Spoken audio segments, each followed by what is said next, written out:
Welcome to Through the Glass Columns, your weekly Wheel of Time read along podcast. The Wheel of Time turns and ages come and pass, leaving memories that become legend. Legend fades to myth, and even myth is long forgotten when the age that gave it birth comes again. That is your host, Greg, who somehow still knows very little about the Wheel of Time, even though he usually pretends otherwise. And that is Tylor, our resident expert, who makes sure you know how much he knows about the Wheel of Time. It's a lot. Join us each week as we continue our journey through Robert Jordan's great fantasy epic, exploring the books, the television show, ill-advised discussions of visual media on a non-visual podcast, and so much more. Although actually not, it's just that. Yes, all that and actually nothing else as we travel on, and I know what this means now, through the glass columns. Yeah, he really doesn't know all that much. No, you don't know that much.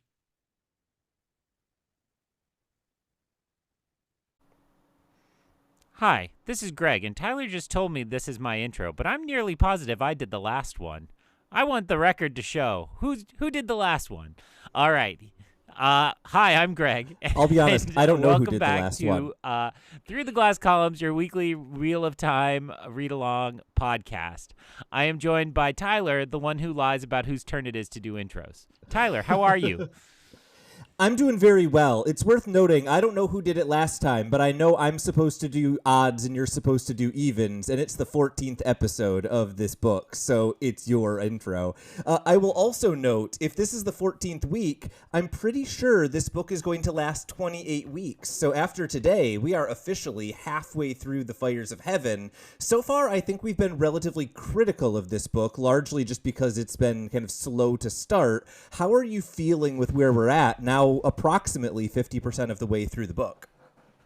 So in his continued dishonesty, he is pretending I did not see him yesterday in real life and tell him, when will this book get good? Because he keeps promising the action is starting, and it hasn't quite yet. I mean, it's not like boredom, right? I mean, everything that's being set up is really cool, right? It's standing on the outside of the fence, watching them build the country fair and seeing all the rides get set up and the bolts put in, and you're like, wow, this is gonna be awesome once they open those gates and let us into the fair. But right now, I'm just looking at future joy.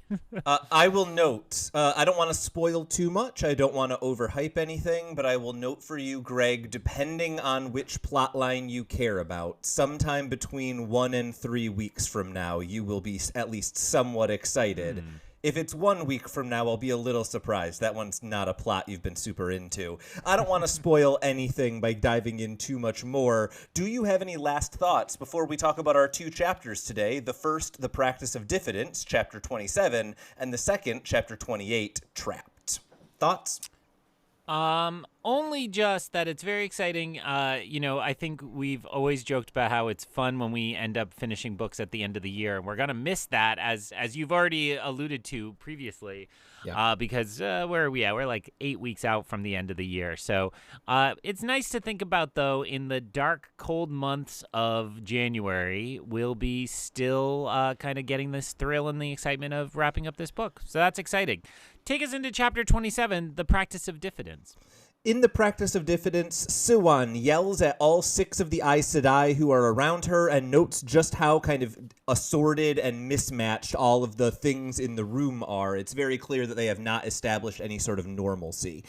She claims that they have no direction, and the 2 new Aes Sedai who arrived at the end of the last chapter, Morvrin and Bianin, seem to be the skeptics of the group, and Siuan is a little bit frustrated that they're there because she feels she doesn't have quite as much influence over them. At this point, Siuan accuses the entire group of doing nothing when the tower is needed its most, and at this point, Leane jumps in, offering a more restrained version of Siuan's point, and Siuan says that she sees absolutely no signs that the sisters are monitoring Elida, and at this point, the Aes Sedai tell Siuan that she cannot resume leadership, but she will be cared for. Siuan immediately thinks about how this is basically being put out to pasture, and it's very much not what she wants, and then Siuan insists that she has use to the Aes Aes Sedai, saying that she still has connections with her eyes and ears, both the ones that she ran with the Blue Aja, and since Aeldine isn't here, they don't have the connection to that, and also the eyes and ears that she ran when she was the Amyrlin seat. At this point, Lyanna also jumps in and says that she can offer eyes and ears that she developed in Tar Valon, which surprises all of the Aes Sedai who did not know that that network existed. At this point, Morvrin outright asks Siuan why they would why they should trust her, and also they basically start to make the argument, you are not an Aes Sedai, why should we give you any sort of power? But Siuan responds angrily, demanding that she has knowledge and it's useful, and that she wants to be put to use. She even goes so far as to refer to herself as a tool that wants to be used. At this point, Siuan reminds them that Logain was brought with her, and she says that the Reds set him up as a false dragon, and then she follows this up by lying, saying that Logain does not know who Siuan and Lyanna are, and so they can trust what he said without any suggestion that he would be lying to them. Siuan then suggests that the Reds did this in order to get more prestige from capturing a false dragon, and when the Aes Sedai don't seem kind of completely bought in on this, Siuan thinks that they don't seem to know that Siuan and Lyanna can lie, and so she kind of leans in on this, telling the story in even more detail, and eventually it seems that the Aes Sedai kind of go along with this. Siuan thinks that Logain will want revenge, and so he's willing to go along with the plan, and she also thinks that Lyanna was only filled in on the plan the previous day, and while that kind of irritated Lyanna, it's good that they were able to coordinate even if it happened very abruptly.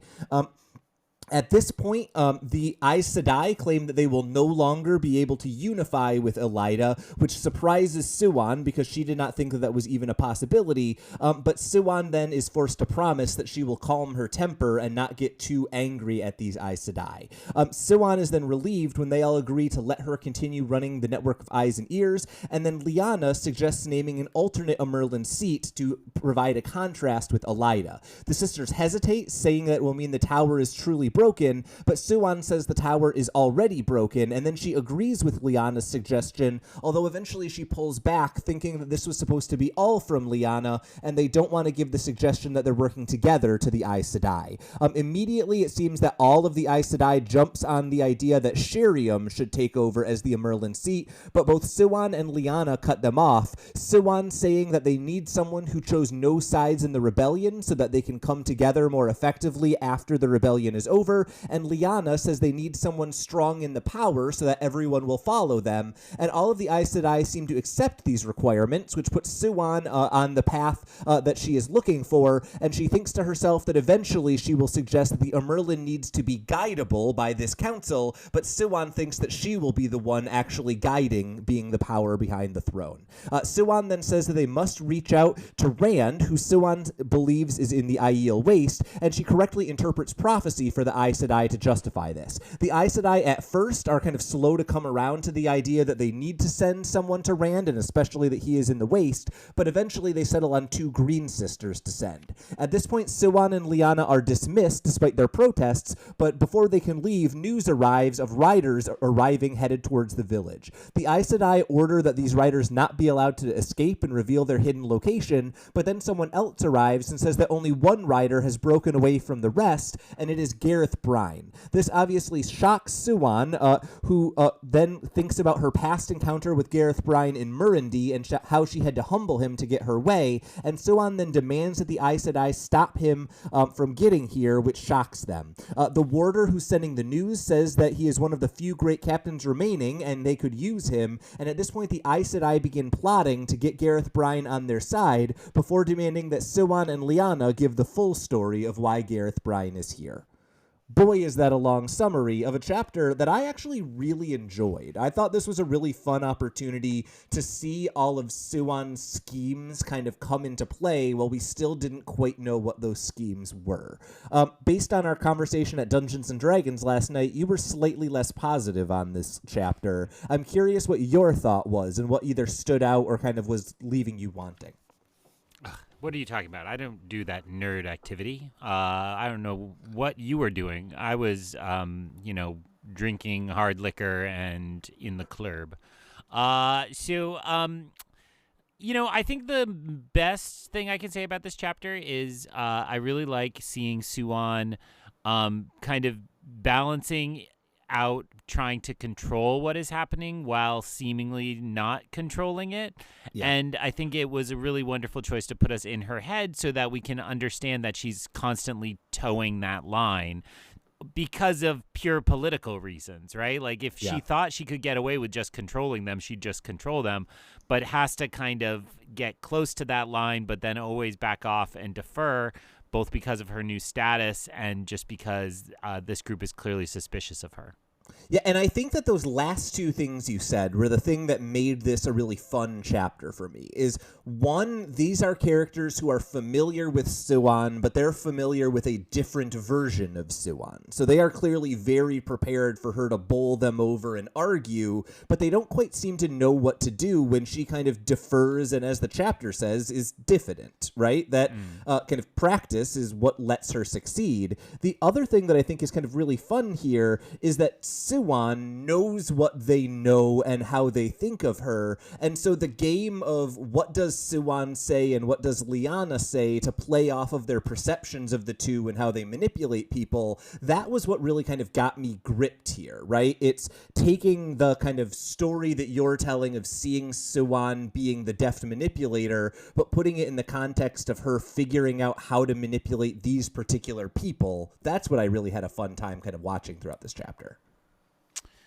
Yeah, and alongside that, I would say it's very much what I expect from Siuan, but it's less of what I expect from Leane. I think just having spent less time with her, I think in my head I kind of filed her under Siuan ally, but not necessarily kind of a master manipulator game player, as some other characters have been elevated. So I agree with you, and I do think that richness of the two of them, I guess the analogy would be like playing bridge or something like that, where you're in a partnership within a game and trying to kind of manipulate things to get to your outcome, which, again, to the chapter title, sometimes is like holding and one player taking a little more of the lead and the other being diffident. And so so it works really fun. I mean, I guess if I'm to say what overwhelms me here is I think everything we just said is played out kind of slowly, and it's a lot of, I mean, I was shocked sitting here minutes ago. I'm like, man, he's like got a lot more detail in this summary, because in my notes it was just like the what do we do now moment, right? Yeah. It's like okay, you're here, we're here, you've added to our knowledge, we are now kind of making plans. And so it's just kind of like a Council of Elrond scene where you're going to decide what the plan forward is for this. I keep calling them the Aes Sedai resistance, even though they seem reluctant to be that themselves. Yeah, so I'm actually really curious then what your thoughts are on these 6 Aes Sedai who Siuan is interacting with. Right, Sheriam, I think, is the only one of the 6 who we've really been familiar with prior to this. She was the Mistress of Novices who trained Nynaeve and Elaine and Egwene. But other than that, these are kind of like faceless characters. Like Morvrin maybe gets a little bit of the spotlight for being the jerk who calls out Siuan, but otherwise the oddity here is these are kind of faceless characters, but they're ones who are taking a new kind of place in Aes Sedai kind of hierarchy, right? Because we are used to there being the Merlin seat and there is the Hall of the Tower. It seems here there is either already or is soon to be an alternate Hall of the Tower, but these 6 Aes Sedai are seemingly working independently to run this kind of tower in exile, and that's really fascinating to me, right? It's not what I would have expected coming into this place, and especially to have that council and have them be uncertain is really kind of a mess for Siuan to have landed in. I don't know whether there's any character moments, because they're just like faceless blobs that are asking questions, but what are your thoughts on kind of the state of Saladar and the Aes Sedai running it that you've been able to pick up in this like chapter and a half we've now spent here? Well, I think I want to agree with what you said. Faceless blobs is a little cruel, but I'll go with it for now. And in that way, I'm going to extend my counsel of Elrond Yeah. kind of reference, because you get to that chapter in Fellowship of the Ring, and there's just suddenly like a lot of different races and a lot of different characters. And maybe if you read The Hobbit, you're like, whoa, Glowin's here, but like there's not a lot of like, knowledge of who's going to matter and who's not. And, again, the film, I think, does have this, although it's not really emphasized, that there are it's like a group of 7 or 8 dwarves, and we will care about Gimli moving forward. But, and so we don't necessarily know there. So I kind of am approaching this council like that. Like there's going to be some people here who will step forward. But at the moment, because they remain so faceless and I'm not sure who's going to step forward, it feels like the point is that this is a group that would desperately need a leader of the quality of Siuan, but she can't be that version of herself and she can't be that leader because they won't accept her. She's no longer Aes Sedai. And, all the politicking we just mentioned, that she has to kind of hide who she is and what her end goals are. Yeah, and I really love that dynamic of Siuan kind of playing her cards really close to the vest. And the version of that really kind of excited me the most is Siuan taking advantage of the Aes Sedai, not even questioning whether or not she can lie, right? That was a moment that really kind of stood out to me. And then the lie she chooses is just so audacious. It gets me excited for how this is going to play out going forward, right? The argument that Logain was set up by the Red Aja and that they knew about him years in advance, I don't think is true, although we don't necessarily get it confirmed that it's not. But the fact that they just bite it hook, line, and sinker, I think tells you how well Siuan has played the game. Yeah. Oh, there's an old colloquialism about like the person with 2 hands when everybody else has 1. That's not it, but it's something like that. And like that's what it feels like, is she has this added capacity. And so, I mean, lying and deception in politics, that seems like a rather useful thing, a powerful thing, if not a good thing. So I do think that there's some of that going on. I will say, in terms of potential, though, I was more excited about her spy network, just because that sounded like good plotting to me, that she is at least claiming at this point, I guess in the vein of what you just said, I'm not positive it's true, but that she was the recipient of a big network of information as Amyrlin Seat, but that she actually has maintained her blue Aja kind of web of spies. And it sounds like, in good Cold War fashion, every agent is very insulated so that she's protected and that they are all protected, and she can change where they report their information to without actually alerting anybody to where things are.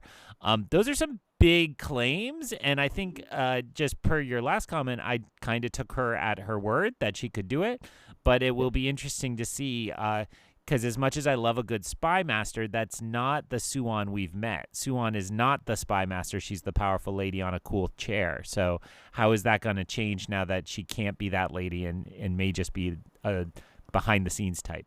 Yeah, no longer having access to her cool chair is pretty devastating for Siuan, I do have to say. I think the really interesting thing kind of tied up in all of that is then Siuan seems to kind of, internally, her narration is like, I know I can do this. It's going to be hard. And so my kind of internal thought is like, is that the plot, or is that going to be something that happens in the background and next time we pick up, she's already kind of established the network? I'm kind of left not knowing where that goes. But as far as where Saladar goes, Siuan and Lyanna have a plan, and it involves some very specific requirements for what a new Amyrlin would look like. I'm curious whether you have any like inclination or thoughts about why they are setting the standards the way they are, right? At the end of the chapter, we get the little hint. Siuan knows she wants to be the person behind the throne, but it seems like Siuan and Lyanna are playing a very particular game and setting up who that will be in the Amyrlin seat. So I I think that fell into the category of I could tell there was something bigger going on, but I wasn't totally on top of what it was. So I appreciate the way you just worded that question, because it tells me that's probably where I should be on this read through. Yeah. That's a little more clear to you. So my vague thought was more that this, it has to be somebody who they can guarantee is not Black Aja, would be like the first concern. And that so much of the pool of candidates is kind of tainted by this fact they don't know who's in charge of what. And it reminded me that we have the Black Aja, but then we have the people like Elida who are just trying to do what's right but are misguided in some way. And so that piece, and then the piece that that they clearly want somebody they can control or manipulate or influence, depends on what connotation you want. But let's say influence, but all of the above. And so the second thought I had as I kept reading is, this sounds like Egwene. And it felt to me like we've had some hints and some visions at different times that she might ascend to that highest rank. And so I'm going to get the language wrong, but particularly where they say like they need somebody who was totally outside the Civil War. And I was like, oh, well, there's two of them way out in the Aiel Waste. But I really didn't even consider Moraine. I just went for Egwene. That feels maybe potentially because obviously Moraine would be just seen as an ally of Siuan. I was going to give you a list of 4, and my list of 4 was Egwene, Moraine, Elaine, Nynaeve, right? If we are looking at people who are extremely powerful at using the power and who were not in Tarvalon at the time of the rebellion, that's a pretty limited list, and I think all of our main female characters would qualify in one way or another, and all of them have some sort of ties to Siuan, either through their kind of networks and they've worked together, or just she sent them wherever they are. Right. So I think those are the names I'd want to be keeping an eye on as we're kind of thinking through this. That's kind of my notes on this chapter. It's some really cool politicking. It sets us up for where we're going next. But a lot of the end of this chapter starts hinting at Gareth Bryne. We get that next chapter. Is there anything else here that stood out to you or you wanted to talk about before we dive into chapter 28, which I suspect will probably have a little more discussion than it merits just because we're carrying over a little of the chapter 27 discussion into it? Yeah, I think I largely agree, and because I kind of came out swinging a little negative, I will just say, like, again, a bad chapter in these is still pretty good, right? Like, Robert Jordan kept it moving. He kept the players clear and kind of these bigger questions in the mix, and all in ways that I found enjoyable, even if it's just kind of a council scene as opposed to something very plotty. I love me a good council scene, personally. As soon as Game of Thrones gave up on the big battles and started doing big political scenes, that's when I got interested. You know what has a decent-sized political scene, though? Chapter 28. Trapped.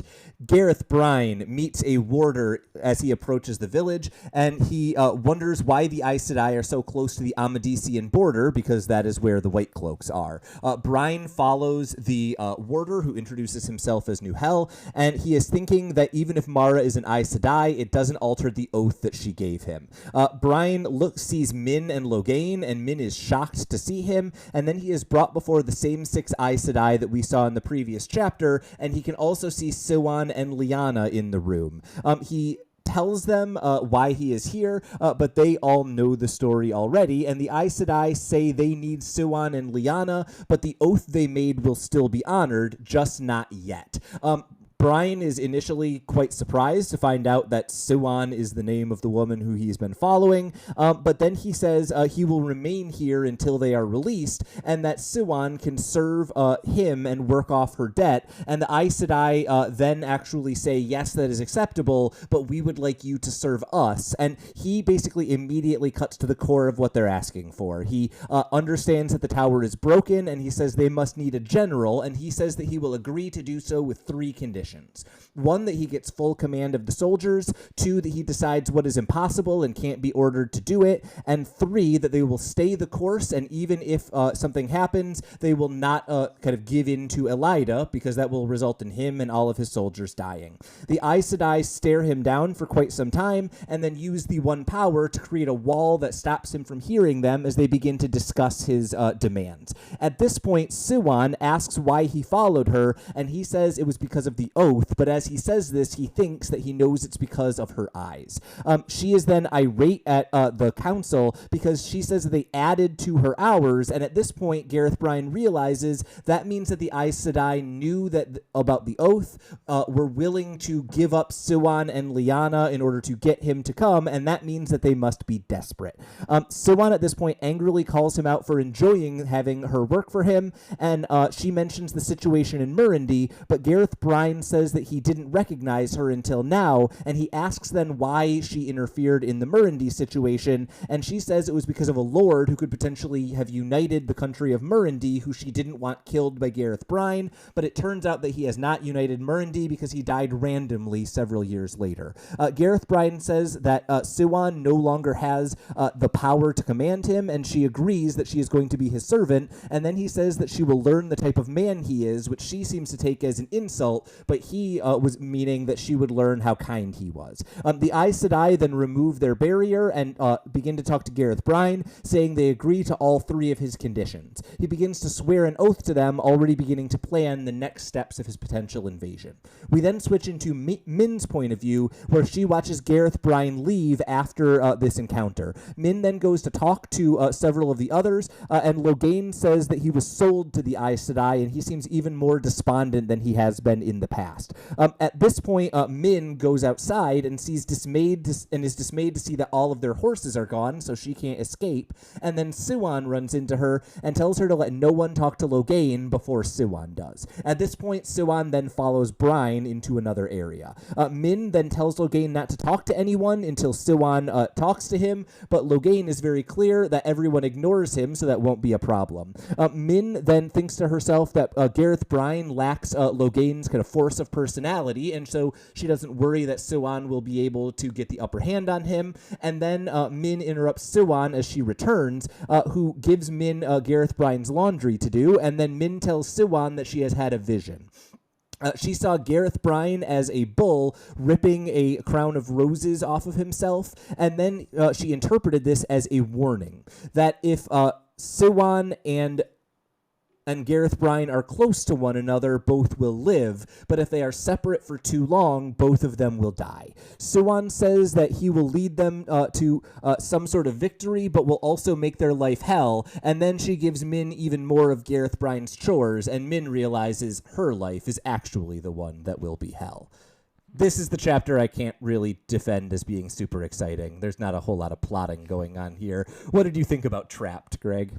I was just thinking as you were describing it towards the end there, it's like, and that's when like the sitcom credits roll, and it's like the bull and the rose, like dee dee dee dee, can't live with them, can't live without them, and I mean I think it is enjoyable. So the piece of this I liked the most was being in Gareth Bryne's head, and he's reacting to the characters with the names they were given and trying to understand what's going on, and then slowly gets clued into who they really are and why that's kind of interesting.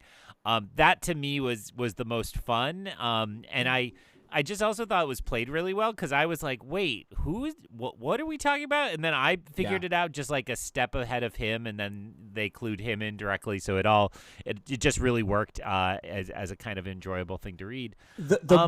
I just want to jump in. The version of that was really fun was when Min sees Gareth Bryne at the beginning of the chapter, because I remembered Mara is Siuan because Gareth Bryne has said it 8 million times, but I had absolutely no recollection whatsoever of what Min's name was. So it took me like several reads of that to be like, who in the... Oh, right. It was really fun. Yeah, and so I think I have read Gareth Bryne...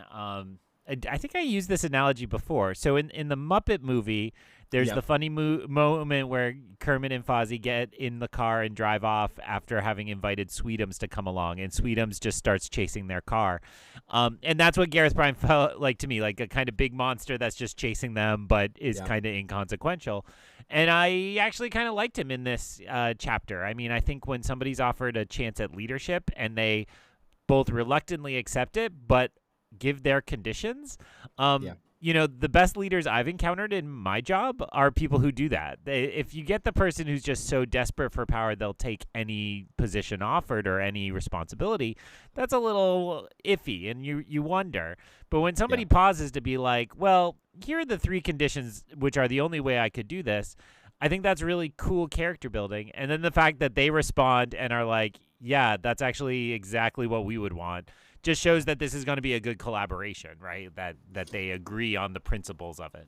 Yeah, and I really liked getting to watch Gareth Bryne kind of think through when to push and when not to. There's a lot in this chapter where you can see Gareth Bryne, I think in the previous chapter, is described as one of the 4 remaining living great generals. And I think this is the first chapter we've been in his head, and it felt like we were in the head of a general. And that's way more fun than the amorphous blob that he was before, just chasing after Kermit in the car. I think you're exactly right with that metaphor. So my question then is, what do you think of Gareth Bryne, right? If he is the central character here, the one we're getting more about, are you now kind of excited to get more of him, or is he still just kind of the faceless guy who will be helping the Aes Sedai? I'm excited. And the other thing I see, so when are we recording? Nobody knows when, but it is probably true that we recording this don't know what's about to happen in the election, and you listening to this know what's happened, for better or worse. Yep. But it is very reminiscent to me of what we've seen across this presidential campaign, where you see these like old service military career guys who are very avoidant of politics in all ways, but are like, oh, eventually there's a line and you got to step forward and put your love of country or patriotism first, and in this case, speak out against the former president. But in the case of Gareth Bryne, I think I see a lot of that, right? Like he was retired, seemingly living a life of honor, but of kind of comfort, right? That, you know, he was a lord in a big manor, and that's a great way to retire. It's worth noting 2-3 years ago, he was not married, but in a long-term committed relationship with the Queen. So it's been some upheaval the past couple years. But yeah, you're right. It was more or less a retirement. And so the fact that he would cast that aside and come back and join the fray pretty easily, and knowing how desperate the people hiring him, for lack of a better term, are, it's pretty engaging, and I'm excited to get to know him. Actually, just to go back in history, one of the first presidential candidates who ever got me excited was General Wesley Clark, and he's kind of like a Clark figure, right? Like I don't really want to do this, but you know, a bunch of people said I should, and I want to try, and he always seemed like a good guy. For listeners who don't know, I grew up in New Hampshire, so picking political candidates when you're 18 literally means going to like see them all in person, because they're all just around, and like I saw them all, and then was like, oh, this is the one I like the best, and that's how New Hampshire people win the New Hampshire primary. So having lived in New England for like a decade now, I do not understand New Hampshire. It is a completely different world. Nothing makes sense there. If we're kind of finishing up our discussion of Gareth Bryne and then potentially on to like the politics and the impact going forward, the 2 remaining questions I have about Gareth Bryne for you: one, his conditions make me really worried about what this conflict is going to look like. He seems much more kind of aware of the bad that happens in this split than anyone else. And the other note I have is, boy, is this guy obsessed with Siuan's eyes. And I don't know that needs to be mentioned more, but like romance foreshadowing, hooray.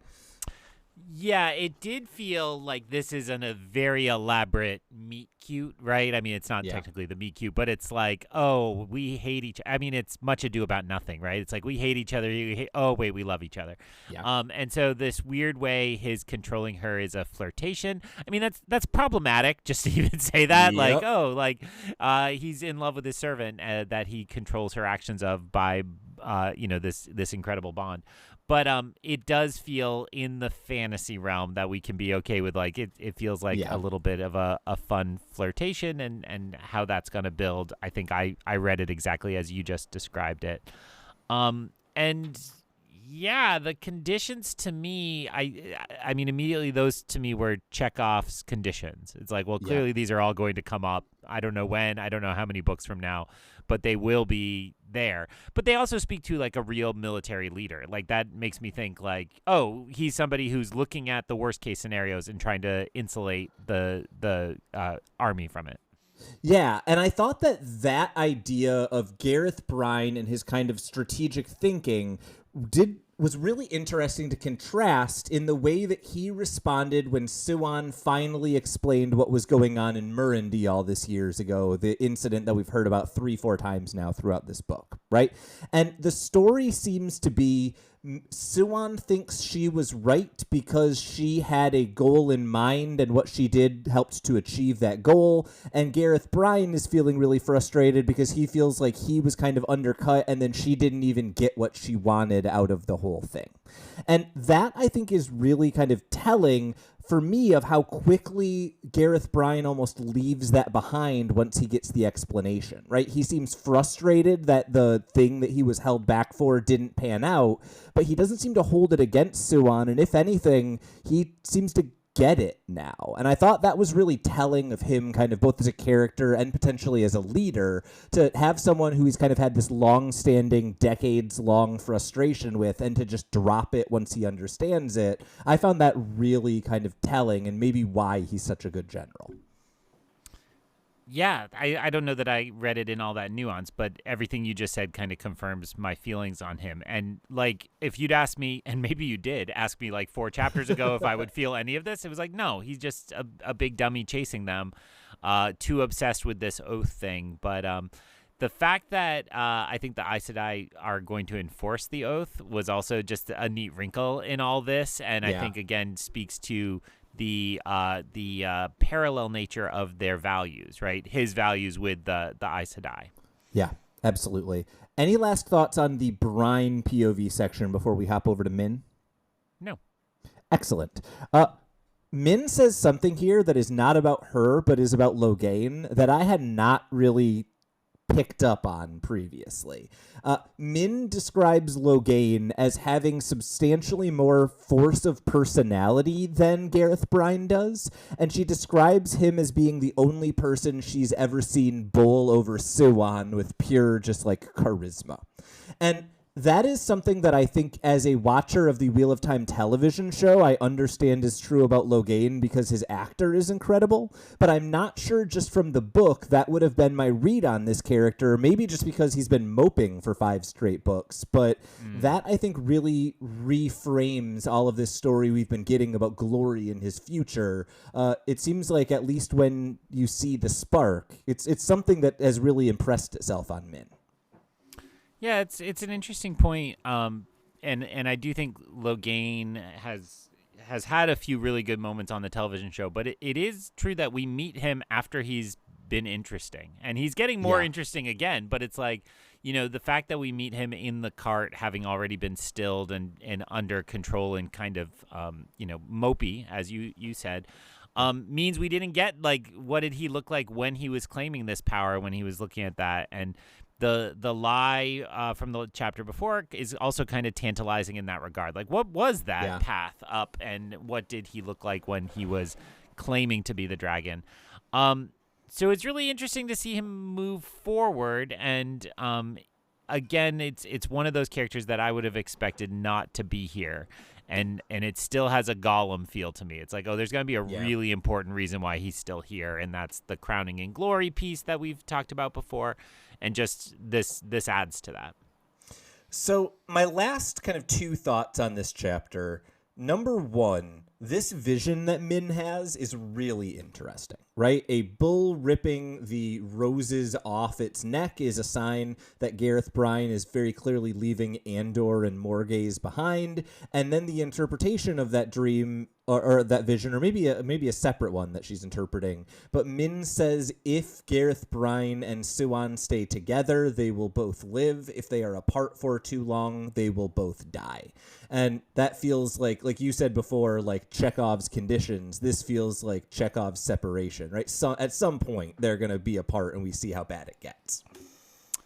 Yeah, but I really liked it, and it's hard in a moment like this to forget now that this is a big piece of dramatic irony, right? That Min knows this, but has not told Siuan at least yet, and so the fact that she's going to watch these two characters stuck together. I think she does tell Siuan at the end of the chapter, actually. Yeah. Oh, then I stand corrected. But the idea that their ongoing bickering is just going to make her life miserable is then this extra layer of fun. Apparently the only layer of fun, and since I was wrong about the other one. But it's it does feel, like I said, very sitcom-y, where it's like, oh, they bicker so much, then just the friend nearby is the one who suffers. So, but that's fun in the mix of these different plot lines. So the final thing that I have to say about this chapter is, hey, Greg, what do you think comes next? Because this feels like the kind of chapter that could either be setting up something 3 chapters from now, or it could be setting up something 3 books from now, right? And I'm not entirely sure when or how often or how big you see this plot line being. What are your thoughts on when we next see these characters and how you expect this plot to develop?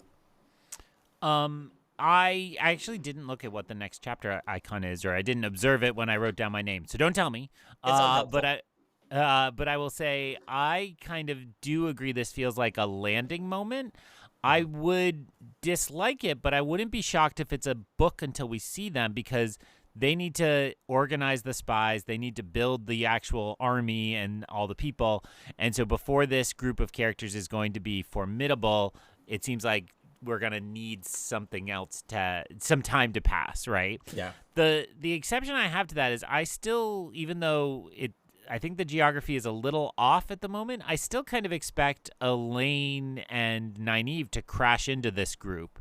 And so they're in the same general region. So I suspect a little time will pass before we're really with Siuan, but it wouldn't surprise me if Leane and Nynaeve's circus came to town in a couple chapters. Interesting. We will see whether or not that comes true. Possibly in the next 3 chapters that we have next week. We are continuing to roll along. Next week, we're talking about Chapter 29, Memories of Saldia, Chapter 30, A Wager, and Chapter 31, The Far Snows. And I can't promise that every plot will move forward, but I can promise that at least one thing we have been talking about and hinting at for weeks will finally reach some sort of conclusion, and Greg will probably be grumpy about it anyways. Greg, what are you looking forward to next week? I was shocked to see 3 chapters, but it's actually a pretty short reading. In my edition, it's only 27 pages. So I know we haven't asked for a temperature check on pacing lately, and I know some of our dear listeners who used to be very good about messaging me on Instagram finally were like, all right, dummy, you're not responding ever, so I'm not doing that anymore, which is totally fair, and I apologize to anybody who feels slighted. But it's great to be rolling along. This week, what reading for next week will be when we pass the halfway point page-wise in my book. And so I'm really excited to be in the back half of this, and I hope you'll join us next time through the glass columns. So ends another episode of Through the Glass Columns. We thank you for joining us and continuing with us on our quest to cover all of the Wheel of Time in our own sweet time. This podcast features original content developed by Tylor Orm and Greg Cass and is not in any way affiliated with, associated with, or condoned by the Robert Jordan Estate, Tor Fantasy, Amazon, or our wives. All content is intended for entertainment and educational purposes only. If you're enjoying this podcast, please seek out the books from your local bookshop or library and join us as we continue our journey. If you'd like to contact us to share your thoughts or give feedback, find us on Instagram or Threads by searching Through the Glass Columns. Thank you once again for being a part of this community. If you're enjoying the show, please subscribe, leave us a review wherever you are listening, and recommend this show on your social media to help us grow our community. We look forward to welcoming you back next time on Through the Glass Columns.